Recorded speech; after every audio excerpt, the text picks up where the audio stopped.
రూపాయలు మన ఉపాధి హామీ పథకం ద్వారా ఇవ్వడం జరిగింది. ఇంకా రోడ్డుకి ఇరువైపులా మొక్కలు వేసిన దాంట్లో 43,065 రూపాయలు ఇవ్వడం జరిగింది. అదేవిధంగా కాలువల పనికి 42,79,430 రూపాయలు ఇవ్వడం జరిగిందండి. అయితే ఈ రిపోర్ట్ అంతా కూడా మన ఈ తనిఖీలో భాగంగా వీళ్ళు గుర్తించి తయారు చేసి ఇచ్చారు మనకి. అయితే మనకి మన గ్రామంలో 1124 మంది యాక్టివ్గా ఉన్నటువంటి వేస్ట్ ఏకర్స్ ఉండగా టోటల్ 1124లోని 741 మంది యాక్టివ్ వేస్ట్ ఏకర్స్ ఉన్నారండి. అయితే ఇక్కడ ఇప్పుడు దాకా ఒక చిన్న విషయం జరిగింది, పేరు కూడా నాకు అంత ఐడియా లేదు.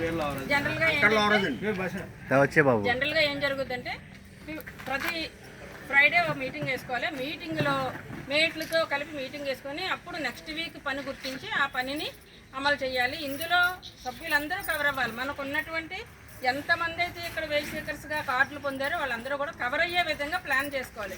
వాళ్ళు నిజంగా అంటే మనకు ఇప్పుడు సమస్య వచ్చింది కాబట్టి చెప్తున్నాను, దీనికి పరిష్కారం దిశగా ఎవరైతే మేము పనికి రాము అంటారో వాళ్ళని రికార్డ్ చేసుకోండి. బాబు వెంకటేశ్వరరావు గారు వాళ్ళని రికార్డ్ చేసుకొని వాళ్ళు పనికి రారు, మీకు ఇలా పబ్లిక్లో అడిగినప్పుడు మీకు ఎవిడెన్స్ ఉంటుంది. ఏమవుతుందంటే ఇక్కడ రానన్న వాళ్ళు ఉండిపోతారు, వస్తామన్న వాళ్ళు రొటేట్ అవుతున్నారు. అది సమస్య. అదొక్కసారి అందరికీ పని మనం ఇవ్వాలి, పనులు పెరిగే విధంగా మనం గుర్తించాలి. అది తప్పకుండా చేయవలసిన విషయం అండి. మరి ఈ రిపోర్టు చదవడం జరిగింది. ప్రతి ఒక్కరికి పేరు పేరున ధన్యవాదాలు తెలియజేసి గ్రామ సభ గాఢమగలో ఎంతమంది పనిచేసేవారండి ఇక్కడ?